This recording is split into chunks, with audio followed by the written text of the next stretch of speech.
It's time to get your checking account to zero with free checking from PenFed. That's zero ATM fees, zero balance requirements, and zero time spent waiting for your paycheck to direct deposit because you can receive it up to 2 days early. Open your account with just $25 and see how big zero can be. Apply online today at PenFed.org/free checking. Early direct deposit eligibility may vary between pay periods and timing of payer's funding. To receive any advertised product, you must become a member of PenFed, insured by NCUA. The United States Border Patrol has exciting and rewarding career opportunities with the nation's largest law enforcement organization. Earn great pay with outstanding federal benefits and up to $20,000 in recruitment incentives. Learn more online at cbp.gov/careers/USBP. Portions of the following program are transcribed. The Kraft Foods Company, makers of Kraft Quality Foods, presents Harold Perry as the Great Gildersleeve.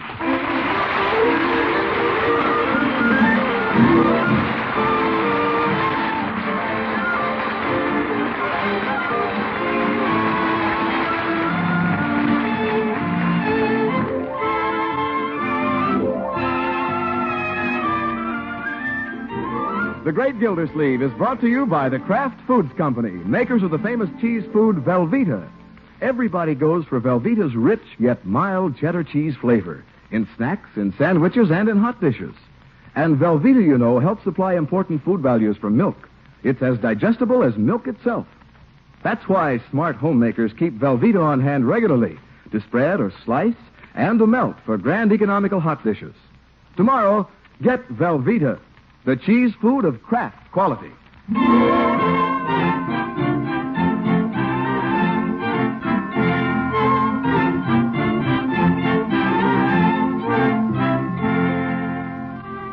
Well, the Christmas spirit has really taken over the Great Gildersleeve's house.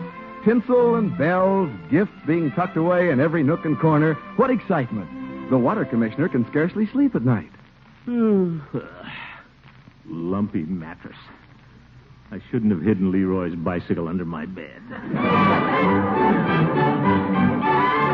And all the wonderful mysteries of the days before Christmas. Hidden parcels, closet doors all locked. Leroy, what you doing peeking through that keyhole? I wasn't peeking. Looking through a keyhole into a dark closet. You can't see nothing in there. Yeah, I know it. Come on, let's get a flashlight. Now it's coming on Christmas Eve. Hey, where's Doc? Is that all the presents you're putting under the tree? Well, that's all for now, Leroy. I may have a couple of other little items to bring down after you're snug in your bed. Yeah? While visions of sugar plums dance through your head. That's something I could never figure out. What's a sugar plum? Well, Make room coming through. Well, Marjorie with her little presents. Little presents is right. Holy smokes, you can carry them all in one hand. What a cheapskate. Now, Leroy. It's all right, Unky. It doesn't bother me a bit. What dinky little packages. I bet everybody gets a doily. The size of the package, my boy, doesn't mean a thing. It's the thought that counts. Yeah, I know. This is going to be the best Christmas we ever had, Unky. Well, it could be. I have a big surprise for you. For me? I know, it's a motorcycle. Yeah. No, it's not a motorcycle. It's a wonderful surprise for a wonderful uncle. Oh, Marjorie, don't hug me so tight. Oop. I heard something crack. Were they ribs?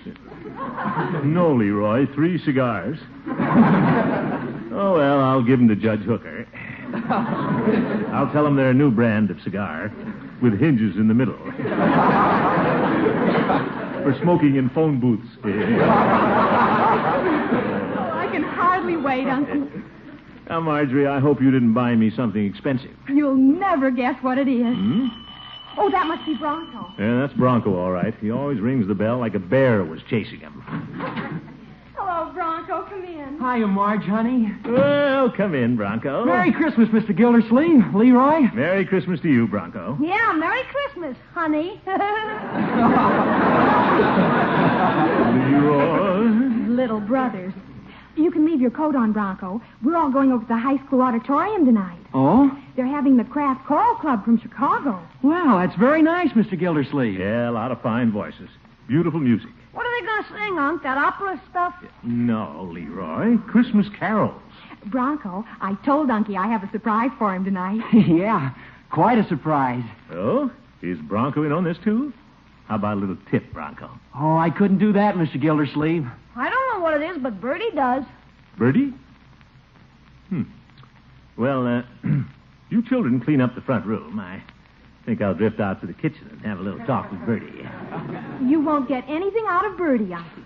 Well, I'm not trying to, Marjorie. I just want to see Bertie about arrangements for this evening. Of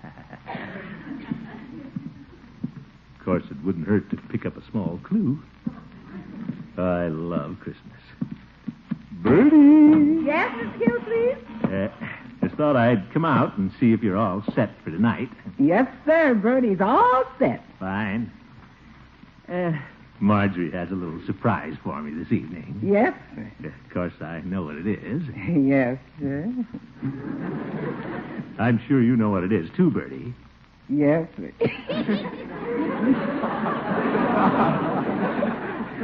That is, you may know what it is, but just so you'll be sure, Bertie, you write what you think it is on this piece of paper, and I'll write what I know it is. Then we'll exchange pieces of paper. All right, Mr. Gildersleeve, here's my grocery pencil. There. Now we exchange, Bertie. Yes, sir. Thank you. Let's see what Bertie wrote. You ain't trapping me.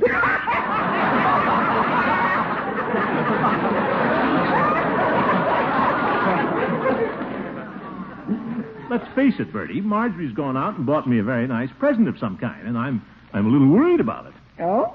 See, I don't have anything very spectacular for Marjorie. Just the usual presents for a girl. Well, don't worry about that, Mr. Gildersleeve. Miss Marjorie ain't worried about what she's going to get this year. She's a grown-up lady now. I know, Bertie, but I've got to give her something a little bit special. After all, she has this big surprise for me. Pretty late to go buying anything now, Mr. Gildersleeve. Yeah, that's right. By George, Bertie, I just had a great idea. You remember a long time ago I said when Marjorie grew up, I was going to give her my mother's diamond ring? Yes, sir. I was going to surprise her with it on her next birthday. But what's wrong with Christmas? There's nothing wrong with it. Absolutely nothing. I'll do it, Bertie. I've got the ring up in my dresser drawer. I'll go down to Mr. Peavy's and get a fancy box for it. Oh, that sure will please her. You bet. Bertie, don't you say a word about this to Marjorie? No, sir. I ain't tell nobody nothing. Don't you even give her a little hint? I ain't tell nobody nothing. Fine. What time is dinner? I ain't tell nobody. Oh, I mean 6 o'clock. Good old Bertie.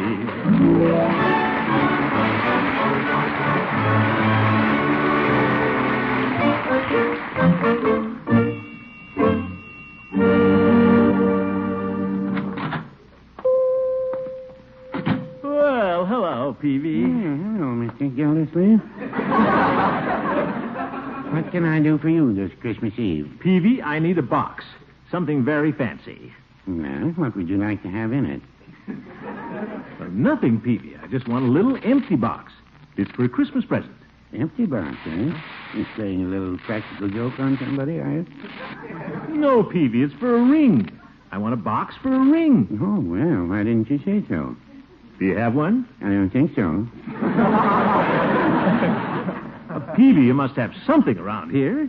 There's a lot of little boxes there in the showcase. Those are all full of cold tablets. Oh, for goodness. How about an aspirin box? You could take the aspirin out. Peavy, this is Marjorie's Christmas present. I'm giving her my mother's diamond ring. Most wonderful surprise of her life. Now, come on, Peavy. Well, I think I can find you something. Attaboy. Look at this ring. Isn't that a beauty? My. I've just been waiting for Marjorie to grow up so I could give it to her. It makes me feel a little old, Mr. Gildersleeve. Huh? Seems like only yesterday that Marjorie was in here dangling her pigtails in a chocolate sundae. Yeah, those pigtails are up in the attic now. I kept them both. Very sweet girl, Marjorie. Yes, she is, Peavy. I was thinking this afternoon while Marjorie and Leroy and I were decorating the tree how much those children mean to me. How I've cared for them and watched them grow. Yeah, they're everything I have, Peavy. It's nice to feel that way. Makes a nice Christmas, too. All the stockings hung up by the chimney. You bet. Too bad you didn't have any children, Peavy. Only 2 stockings on your mantel. No, we have 3. Mrs. Peavy hangs up both of hers. Oh, for goodness. I've got to run, Peavy. I'm picking up Miss Milford, and we're all going over to the auditorium to hear the craft chorus. Why don't you folks drop over to the house later, Peavy? Christmas Eve, you know. Well, thank you, Mr. Gildersleeve, and happy Christmas carols. Yeah, see you later, Peavy.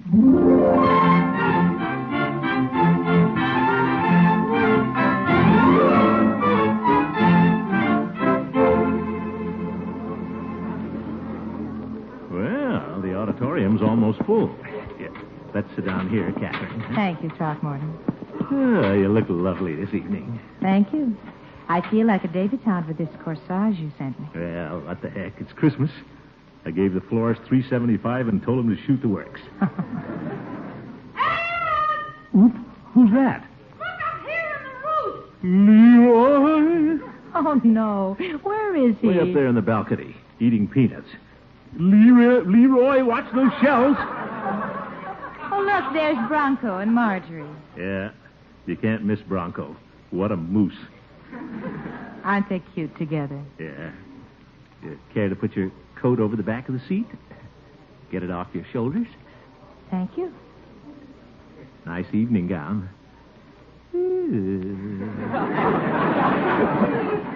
Love concerts. Shh, Throckmorton, the curtain is going up. Ladies and gentlemen, on this Christmas Eve, it is our pleasure to present the Kraft Choral Club under the direction of Gerhard Schroff.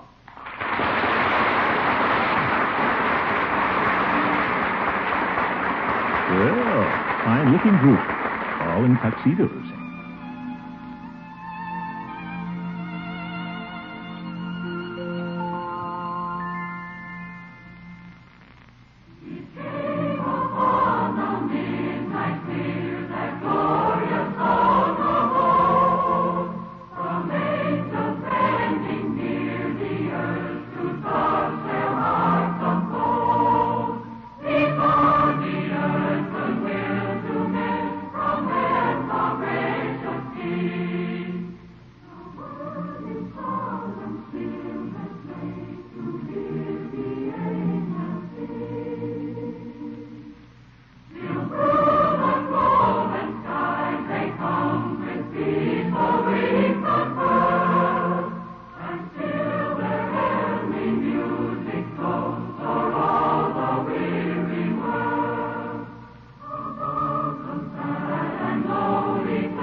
Catherine, I'm going to give you a little preview of a surprise I have for Marjorie tonight. What do you think of this? Oh, what a gorgeous ring. I beg your pardon. Oh. Excuse me, please. Oop, the judge, late again. Well, Gildy. Good evening, Miss Milford. Good evening, Judge Hooker. Sit down, Judge. You're interrupting something important. I am? Oh, are you presenting your lady fair with a ring? Oh, for... Judge, please. This is Throckmorton's gift to Marjorie. Yeah. Horace, why don't you drop over after the concert and watch Marjorie's eyes light up when she sees this, huh? Thank you, Gildy. I'll be happy to. Yeah, the Peavies are coming over. They're about to sing again, Throckmorton. Yeah, I'd invite all the Kraft singers, too, but I'm afraid Bertie might run out of cheese and crackers. Throckmorton, hush. Oh, yeah.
Beautiful music.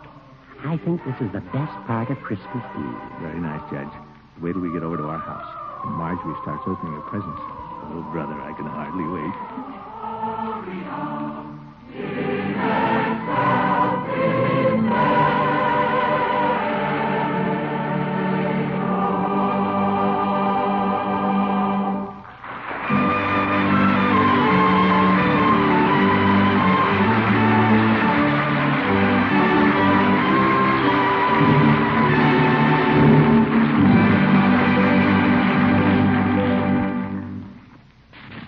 great Gildersleeve will return in just a minute.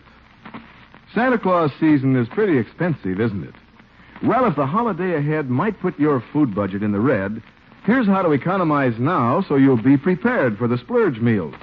Use up leftovers tomorrow and Friday and Saturday by dressing them up with the wonderful cheese sauce you can make with Kraft's smooth-melting cheese food Velveeta. You see, you can pour this Velveeta sauce over leftovers, ham or veal or fish, or just over toast for an economical hot main dish you can make in a jiffy. That sauce will help you economize after Christmas, too, when you serve it with the last bits of the Christmas bird. For that tasty sauce, all you do is melt 1/2 pound of Velveeta in the top of your double boiler. Then gradually stir in 1/4 cup of milk and season to taste. That's all there is to it for a sauce that'll give your main dish a grand, rich, yet mild cheddar cheese flavor. And fine nourishment, too, because Velveeta is rich in important food values from milk. So for a wide variety of hot main dishes that are really economical, use good-eating Velveeta, the cheese food that's as digestible as milk itself. When you buy, be sure you get genuine Velveeta. It's the cheese food of top quality, made only by Kraft.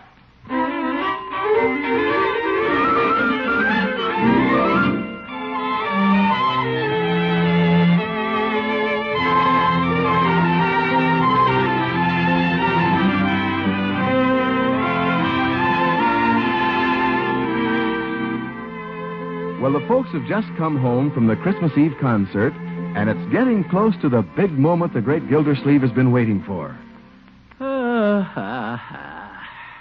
Marjorie, you and Catherine come over by the fire. Bronco, why don't you throw another log on? What? Oh, sure, Mr. Gildersleeve. Bronco, that's the footstool. I'm sorry, Mr. Gildersleeve. I don't know what I was thinking about. He's excited tonight, Unky. What's everybody so excited about? It's Christmas Eve, Unc. Let's light the tree and open the packages. Well, better light the tree, I guess. Where's that plug? Yeah. Get ready, everybody. Here go the lights. Oh, it's perfectly beautiful, Throckmorton. Yeah, that's quite a tree. Isn't it wonderful? Oh, it's very effective with all those lights bubbling. Well, I'm sort of a bubbly fellow, too, around Christmas time. Why shouldn't I be? Got a lot of good friends and a wonderful little family. You certainly have, Throckmorton. Yes, sir, I've raised 2 fine children, and they mean all the world to me. We go through this every year, Miss Milford. Leroy. Well, I mean it. I appreciate you more and more every year. We appreciate you, too, Unc. Now let's open the presents. Yeah, let's open the presents. My surprise to you comes last, Unky. Well, I have a surprise for you, too, Marjorie, but wait a minute. We can't open presents till the others get here. What others? You mean you're expecting somebody else, Mr. Gildersleeve? Well, I invited Judge Hooker and the Peavies. But, Uncle Mort, we thought it was just to be the family and Miss Milford. Yeah, that's what we thought, Mr. Gildersleeve. Well, Marjorie, I sort of wanted the judge and the Peavies to see what I have for you. Yeah, what's wrong with having them over at Christmas? They always bring presents. Leroy is being very practical about this thing. Yeah, Christmas to Leroy is like bank night. Yeah. Bronco, let's bring some more chairs into the dining room, huh? Say, where's Bronco? Did he fall in the fireplace? I think he went in your den, Unky. Oh? Mr. Gildersleeve, Yes, Bronco? may I see you for a minute? Certainly. Excuse me, everybody. Deck the halls with flowers and holly. Do you mind if we close the door, Mr. Gildersleeve? Close the door?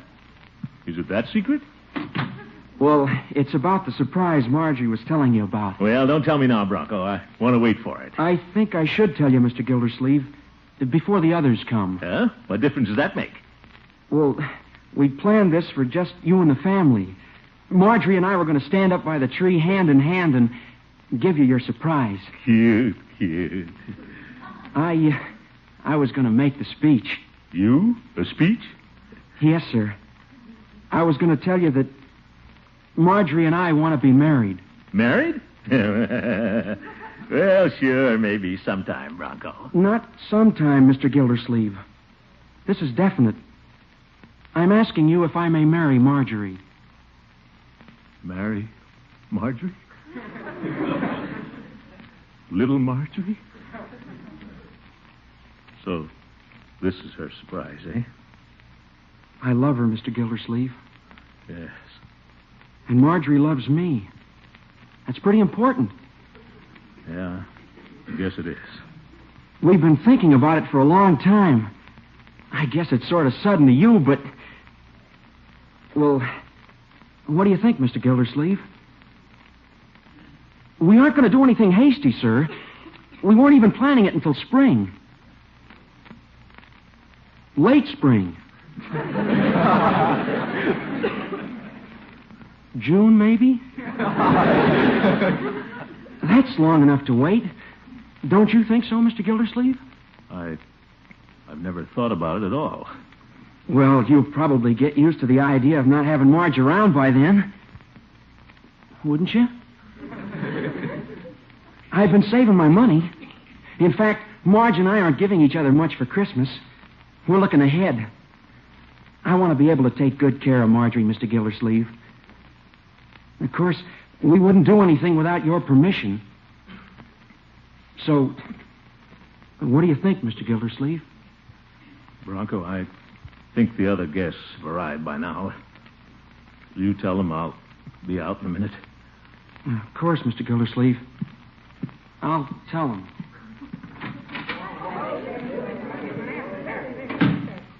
Little Marjorie. Can't believe it. Just can't imagine this house without her. Couldn't bear to go into her little room again, where I used to tuck her in, read her bedtime stories, care for her when she had measles, chickenpox. I've worked and sacrificed to raise Marjorie. Now, when she means the most to me, somebody wants to take her away. That boy has his nerve. Who does he think he is? Who is it? It's Catherine Throckmorton. Oh. Judge Hooker and the Peavies are outside. Don't you think you should join the party? Well, I have some thinking to do. Catherine? Yes. Bronco and Marjorie want to get married. Oh, I suspect it's something like that. Isn't it wonderful? What's so wonderful about it? Why, Throckmorton, I should think you'd be very proud and happy. Happy? How would you feel if your Christmas surprise meant losing your daughter? Well, I suppose I'm thinking more about Marjorie's happiness and Bronco's. How radiant she looks tonight and what it will mean to them. Try to remember, Throckmorton, that a mother wants more than anything else to have her daughter marry a nice young man. Somebody who will be kind and good to her. Bronco will. My Marjorie. What are you going to do? I don't know. Give me a little time, Catherine.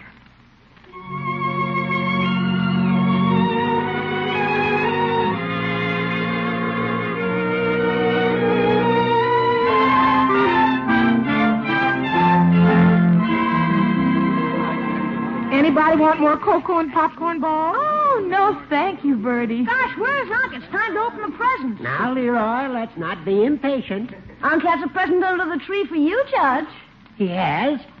Where is Gildy? Of course, when he comes out, he ought to start handing out to the little kids first. Well, they say age before beauty, Leroy. Perhaps Peavy should receive his present first. He's the oldest man here. Well, no, I wouldn't say that. Marjorie, while we're waiting for the Lord of the Manor, perhaps you'll play the piano for us. Oh, Judge, I couldn't. I'm too excited tonight.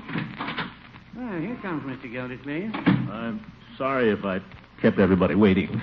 What have you been doing, Gildy? Hibernating in your den? Come on, Unc. I want to see what Santa Claus brought. Yes, it is time to pass out the presents, isn't it? Leroy, we'll start with you. Here you are, my boy. Oh, boy, thanks, Unc. And Bertie, here's a package with your name on it. Thank you, Mr. Gildersleeve. Old Santa Claus never forgets Bertie. Now we come to Marjorie.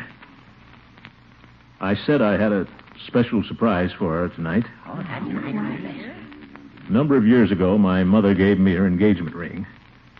I guess she secretly hoped that someday I'd give it to a girl and start a little family. Well, I have a little family. A fine niece and nephew. But I haven't been very lucky on the other score. You've done pretty well. And so this Christmas, I thought I'd present my mother's ring to Marjorie. Oh, Unky. Splendid idea. But something has happened tonight which forces me to change my plans.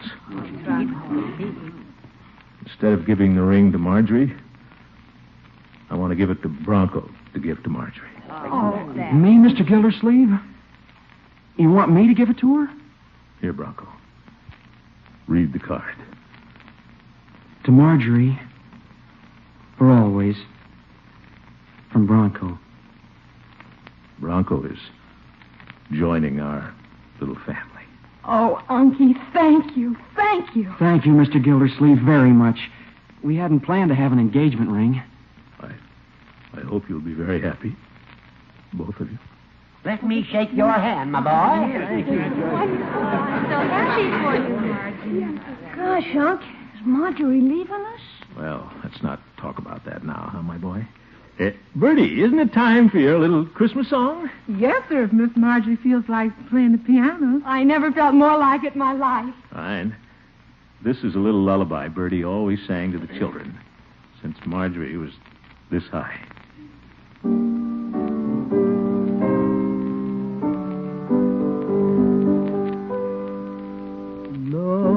Lay thou little tiny child, bye-bye, lolly,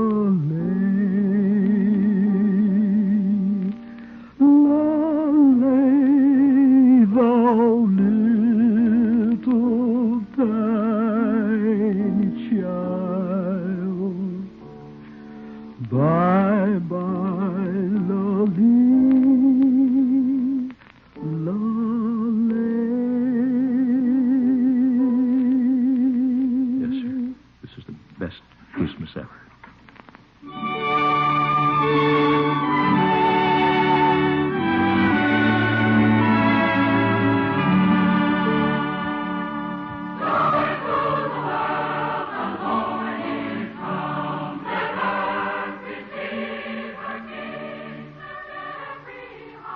Now, Mr. Harold Perry steps out of his role as the great Gildersleeve to wish you all a very Merry Christmas.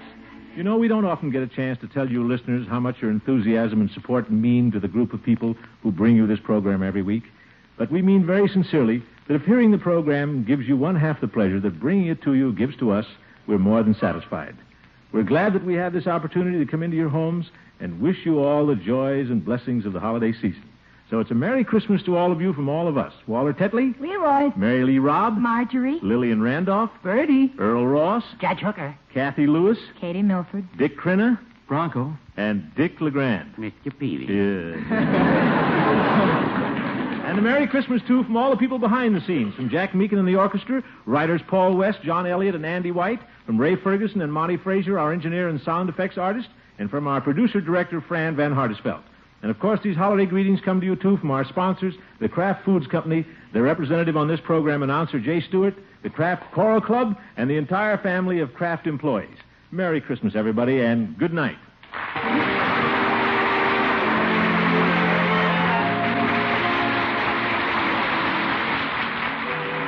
Ladies, Pabstet, the delicious cheddar cheese food, is offering you a knife of 100 uses, the Super Slicer. It tears faster, slices cleaner, removes olives and cherries from bottles in a jiffy. It's the handiest kitchen knife in years. And you can get this knife for only 25 cents and the top label of a round package of delicious Pabstet cheese food or the red arrow from the top of a 2-pound Pabstet loaf. Send your Pabstet label and your quarter tonight to Phoenix Pabstet, Box 5239, Chicago 77, Illinois. Please print your return address.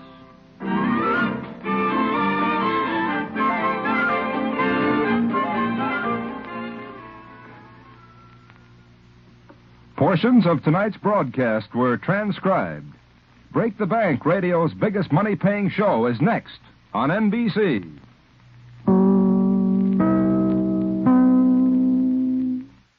Judy was boring. Hello. Then Judy discovered ChumbaCasino.com. It's my little escape. Now Judy's the life of the party. Oh, baby, mama's bringing home the bacon. Whoa, take it easy, Judy. The Chumba life is for everybody. So go to ChumbaCasino.com and play over 100 casino-style games. Join today and play for free for your chance to redeem some serious prizes. ChumbaCasino.com. No purchase necessary. Void where prohibited by law. 18 plus terms and conditions apply. See website for details. Hello, it is Ryan, and we could all use an extra bright spot in our day, couldn't we? Just to make up for things like sitting in traffic, doing the dishes, counting your steps, you know, all the mundane stuff. That is why I'm such a big fan of Chumba Casino. Chumba Casino has all your favorite social casino-style games that you can play for free anytime, anywhere with daily bonuses. That should brighten your day a little. Actually, a lot. So sign up now at ChumbaCasino.com. That's ChumbaCasino.com. No purchase necessary. VGW Group. Void where prohibited by law. See terms and conditions. 18 plus.